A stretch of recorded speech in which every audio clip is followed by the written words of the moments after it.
సాయిరెడ్డి గారు అప్రూవల్ గా మారుతారు, జగన్మోహన్ రెడ్డికి జైలుకి నేనైతే పిలుస్తుందంట. నా పర్సనల్ అభిప్రాయం ఆ సందర్భం వస్తుందంటారా? సాయిరెడ్డి గారు అప్రూవల్ గా మారటం, జగన్మోహన్ రెడ్డి జైలుకి వెళ్తారు? అవన్నీ జరిగే పనులు కాదు సార్, ఇవన్నీ ఊహాగానాలు. ఎన్నైనా అనుకుంటారు కదా ఊహాగానాలు. నేనేమంటున్నానంటే జగన్మోహన్ రెడ్డి గారు భయపడే వ్యక్తే కాదా అనేది ఈ కూటమి ప్రభుత్వానికే కాదు, పక్క రాష్ట్రాలకు కూడా, ఈవెన్ సెంట్రల్కి కూడా బాగా తెలుసు ఆయన విషయం ఏంటి అని అనేది. నిజంగానే నేను బీజేపీలో ఉన్నప్పుడు సార్ నాకు తెలిసినట్టు వరకు మోదీ గారు కలవమని అడిగినా కూడా ఆయన కలవలేదు జగన్మోహన్ రెడ్డి గారు. లేకపోతే ఇటెందుకు వెళ్తారు సార్? వీళ్ళు 2019 నుంచి 24 వరకు వీళ్ళు చేసింది ఏంటి? పొద్దున్నేసి ఇల్లు తిట్టుకోవడమే కదా సార్. నన్ను చాలా మంది అంటారు నువ్వు బీజేపీ నుంచి వైఎస్ఆర్సీపీకి వెళ్ళావు అని. వెళ్ళడం కన్నా మీరు ఇప్పుడిక్కడ తిట్టుకొని మీరు కలిసి ఉండడం ఒక ఎత్తు అయితే, నేను వెళ్ళిపోయాను, నాకు నచ్చక నేను వెళ్ళిపోయాను. నేను పోరాటం టీడీపీ మీద చేశాం సార్, టీడీపీ యొక్క విధి విధానాలు నచ్చక చేశాము. మీరు ఇవాళ అదే టీడీపీని తిట్టుకొని, అసలు ఈ కూటమి ప్రభుత్వం వీళ్ళు ముగ్గురు తిట్టుకున్నట్టు ఎవరన్నా తిట్టుకుని ఉంటారా సార్? మీరు చెప్పండి. నాకు ఆశ్చర్యం కూడా అదే. మా అమ్మని తిట్టారు అని చెప్పేసి మీరెళ్ళి కలిసినప్పుడు మేమెందుకు కలవకూడదు? మరో 10 ఏళ్ళు చంద్రబాబు గారిని సీఎం చేస్తాను చెప్తున్నారు ఆయన. సార్ రాజకీయంగా మనం ఒక పార్టీ పెడితే మన నాయకత్వానికి మనం సీఎం అయితే కావాలని కోరుకుంటారు తప్ప, నేను వెళ్ళి ఈ పార్టీని వాడుకొని, ఈ పార్టీ జనాల్ని వాడుకొని వెళ్ళిపోయి ఇంకొక పార్టీ నాయకుడికి ఊడిగం చేస్తానంటే నేనైతే యాక్సెప్ట్ చేయలేదు. నాగమల్లి ఎవరు అసలు? మీ రాజకీయ మీ కుటుంబ నేపథ్యం ఏంటి? మీరు ఎలా వచ్చారు రాజకీయాల్లో? సార్ నాకైతే ఏ రాజకీయ బ్యాక్గ్రౌండ్ అయితే లేదు. మా నాన్న ఒక గవర్నమెంట్ ఎంప్లాయీ, మా తాత ఒక గవర్నమెంట్ ఎంప్లాయీ. మీ స్వగృహం ఎక్కడండి? నాది ప్రకాశం జిల్లా. ప్రకాశం జిల్లా బేస్తవారిపేట నా స్వగృహం. సో నా స్కూలింగ్ అంతా అక్కడే అయింది. ఓన్లీ ఫర్ ఎంబీఏ నేను ఎంబీఏ చేశాను. ఎంబీఏ అండ్ పిహెచ్డి వైజాగ్లోనే చేశాను. సో బ్యాక్గ్రౌండ్ అంటే ఏం లేదు, కానీ చిన్నప్పటి నుంచి ఈ లీడర్షిప్ క్వాలిటీస్ నా ఊహ తెలిసినప్పటి నుంచి. పిల్లలు ఇంకా లేరు సార్, మా హస్బెండ్ బిజినెస్ ఫీల్డ్ లో ఉన్నారు. నేను ఒక కాపు కులస్తుని మ్యారేజ్ చేసుకున్నాను, పెద్దలను అంగీకరించే మ్యారేజ్ చేసుకున్నాను. సో ఆయన సపోర్ట్ ఎస్పెషల్లీ మీ మీడియా ముందు కూడా చెప్పాలి, ఒక మహిళ వెనక్కి లాగాలి అనే మగవాళ్ళు ఉన్నారు, ఒక మహిళని ముందుండి నడిపించే మగవాళ్ళు ఉన్నారు. అలాంటి ముందుండి నడిపించే కోవలో నా భర్త కాబట్టి నేను మొట్టమొదటి వ్యక్తి అని నేను అనుకుంటాను. ఎందుకంటే sir it's not a easy to survey. సొసైటీలో ఎన్నో ఉంటాయి సార్. ఇవాళ మేము ఇక్కడికి వచ్చి కూర్చున్నాము అని అంటే నిజంగా చెప్పాలి అంటే అవసరం లేదు. మేము వెల్ సెటిల్డ్ ఫ్యామిలీ. ఇప్పుడు వచ్చి సొసైటీ కోసం పోరాడాలి, మహిళల మీద స్పందించాలి, ఇది మా నిబద్ధత. మేము జెన్యూన్గా సొసైటీ మీద మాకున్న కన్సర్న్. అందుకనే నేను 10 సంవత్సరాల క్రితం ఎన్జిఓ స్టార్ట్ చేయడం జరిగింది. నా బ్యాక్గ్రౌండే ఎన్జిఓ నుంచి వచ్చాను. ఆమె సోషల్ యాక్టివిస్ట్. ఇప్పటికీ నేను అదే చెప్పుకుంటాను సార్, పొలిటికల్ వ్యక్తి నేను చెప్పుకోవడమే నాకు ఇష్టం లేదు. నేనేమనుకున్నానంటే సార్, బేసికల్ గా ఒక ఎన్జిఓ బ్యాక్గ్రౌండ్ అంటే సేవా దృక్పథంతో సేవ చేసుకునేదే, రాజకీయం కూడా సేవ చేసుకునేదే సార్. ఇవాళ కొంతమంది రాజకీయ నాయకులు దీన్ని నిజంగా ఏదో కుళ్ళు రాజకీయాలుగా తయారు చేశారు, కానీ ఇది ఒక ఆపర్చునిటీ, ఏది పబ్లిక్ ని సర్వీస్ చేసుకోవడం అని.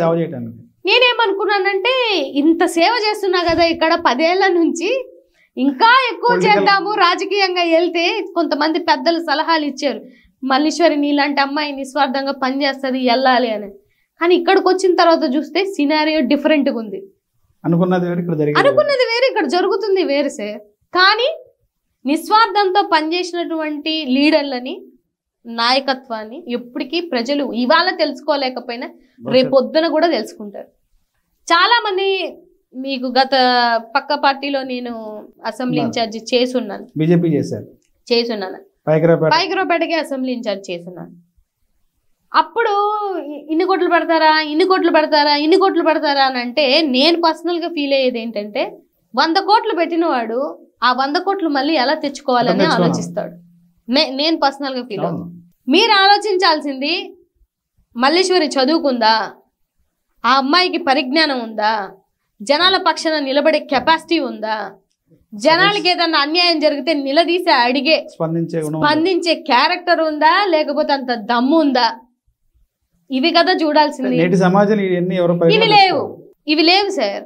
ఇవి లేకుండా మీరు ఒక నాయకుడిని ఎన్నుకుంటే ఏమవుతుందంటే గంటలు వాళ్ళ ఇంటి ముందు లిస్టు పట్టుకొని మీరు వెయిట్ చేయాలి. ఏది దర్శనం కోసం అవ్వచ్చు. దర్శనం దొరకడానికి 1 వీక్ 10 days పడుతుంది. ఇప్పుడు కోట్లు పెడతారా అంటే కోట్లు ఎందుకు పెట్టాలి సార్? ఎందుకు పెట్టాలి? రాజకీయంగా నన్ను చాలా మంది అడుగుతున్నారు. నేను పెట్టుకునే కెపాసిటీ ఉన్నా కూడా నేను ఎందుకు పెట్టాలి సార్? నేను పరిపాలిస్తున్నాను. నేను ఒక నాయకురాలుగా మీకు అండగా ఉండడానికి నేను రాజకీయాల్లోకి వచ్చినప్పుడు, మీకు పని చేసి పెట్టడానికి నేను వచ్చినప్పుడు మీ కిందే నేను, నా కిందేం కాదు కదా. మీరు ఓట్లేస్తే గెలుస్తున్న మీ నాయకులందరము చొక్కా పట్టుకొని అడిగే కెపాసిటీ ప్రతి ఒక్క ఓటేసే వాళ్ళకు ఉంటుంది సార్. ఎప్పుడు డబ్బులు తీసుకోకుండా ఓటేసిన రోజు. నేను కోరుకునేది అదే. మీరు డబ్బులు తీసుకుంటుంటే ఏమవుతుంది అని అంటే నెల రోజులు వెయిట్ చేయాలా, 10 రోజులు వెయిట్ చేయాలా, సంవత్సరం వెయిట్ చేయాలా. సమస్య తీరుతుందో లేదో కూడా గ్యారంటీ లేదు. డబ్బు లేకుండా రాజకీయం చేసే పరిస్థితి లేదు సార్. నేనైతే నా పర్సనల్ ఫీలింగ్ చెప్తున్నా, లేదు, పరిస్థితే లేదు. జనాలు అలాగే ఉన్నారు, రాజకీయవేత్తలు కూడా అలాగే ఉన్నారు. కానీ ఇలాంటి నాయకుల్ని ఎన్నుకొని డబ్బులతోనే రాజకీయం చేస్తే తర్వాత రాజకీయం కూడా డబ్బుతోనే ముడిపడి ఉంటది. ఏంటి అసలు మీ రాజకీయ లక్ష్యం ఏంటి? నా రాజకీయ లక్ష్యం అంటే ఏం లేదు సార్. ఇప్పుడు ప్రజలకి సర్వీస్ చేసుకుందామని వచ్చాము. ఇది ఎంతవరకు కంటిన్యూ అవుతే అంతవరకు అదే సార్ అంటున్నాను. ఆ మాట ఏమైపోయిందంటే ఇప్పుడున్న కులు రాజకీయాల్లో పోయింది. ఆ మాట పోయింది. నేను అదే పాత మాట అయినా సరే నేను అదే మాటను పట్టుకొని నా రాజకీయానికి ఒక పరిధులు ఉంటాయి సార్. నా రాజకీయంలో నేను ముందుకు వచ్చినప్పుడు నాకు పరిధులు ఉంటాయి. నేను ఈ డబ్బుతో కూడినటువంటి రాజకీయం చేయడానికి నేను ఇష్టపడను. కానీ కష్టపడతాను, పోరాడతాను, శ్రమిస్తాను, ఉద్యమిస్తాను. ఎందుకంటే నేను ఉద్యమ రంగంలో నుంచి వచ్చిన అమ్మాయిని కాబట్టి మాకు వెన్నతో పెట్టినటువంటి విద్య. ఇవాళ నేను పార్టీ పదవుల్లో లేకపోయినా కూడా మీరు అడగండి, ఎక్కడైనా వైజాగ్లో కానీ ఉత్తరాంధ్రలో కానీ ఒక మహిళకి అన్యాయం జరిగిన, ఒక మహిళకి, ఒక మైనర్ అమ్మాయిలకి ఇబ్బంది కలిగిన, లేకపోతే స్కూల్ ఫీజుల విషయంలో కానీ ఏ విషయంలో అనే కానీ మొట్టమొదటిగా స్పందించే మనిషి ఎవరంటే మల్లీశ్వరి. మీడియా వాళ్ళకు కూడా తెలుసా విషయం. ఒక విషయం మిమ్మల్ని చాలా అభినందించాలి. ఏ విషయం అంటే చిన్నపిల్లలకి గురుకుల పాఠశాలలో ఇన్స్పెక్షన్కి వెళ్ళినప్పుడు ఆడపిల్లల ప్యాడ్స్ విషయంలో మొట్టమొదటి స్పందించారు. అప్పుడు ఎలా అనిపించింది మీకు అసలు ఆ సందర్భం మీ విన్నప్పుడు? అంటే నాకు చాలా బాధేసింది సార్. యాక్చువల్గా చాలా ఎమోషనల్ గా వీడియో పెట్టారు. నా ఫౌండేషన్ నుంచి కూడా నేను గుడ్ టచ్ బ్యాడ్ టచ్ అనే ఒక కార్యక్రమాన్ని ఎప్పుడు 2017కు ముందే స్టార్ట్ చేశాను. నా కోరిక కూడా ఏంటంటే ఈ గుడ్ టచ్ బ్యాడ్ టచ్ అనే ఒక కాన్సెప్ట్ గవర్నమెంట్ స్కూల్లో ఇంక్లూడ్ చేయాలి సార్. చదువు ఒకటే కాదు సార్. గత గవర్నమెంట్ లో జగన్మోహన్ రెడ్డి గారు పెట్టారు. అందుకనే ఇప్పుడు నా థాట్ ప్రాసెస్, ఆయన ఐడియాలజీ అన్నీ కరెక్ట్ గా అయ్యే నేను ఈ పార్టీలోకి రావడం. చాలా మంది అన్నారు ఇప్పుడు ఇవాళ నేను బీజేపీలో ఉంటే నా సెకండ్ క్యాడర్ సార్. అక్కడ మంచి పొజిషన్ లో ఉండాల్సిందే నేను ఉండేదాన్ని. అన్నీ వదులుకొని ఇక్కడికి వచ్చాం. ఎందుకు వచ్చాం? ఈ నాయకుడిని గెలిచినా ఓడినా ఆయనతో ప్రయాణం చేయాలి. ఆయన సిద్ధాంతాలు బాగున్నాయి. అంటే ముందు వచ్చినప్పుడు చిన్నపిల్లలేండి, అప్పుడు అంత నాలెడ్జ్ లేకుండా ఉండే. పోను రాజకీయం మనకు కూడా నేర్పిస్తుంది కదా.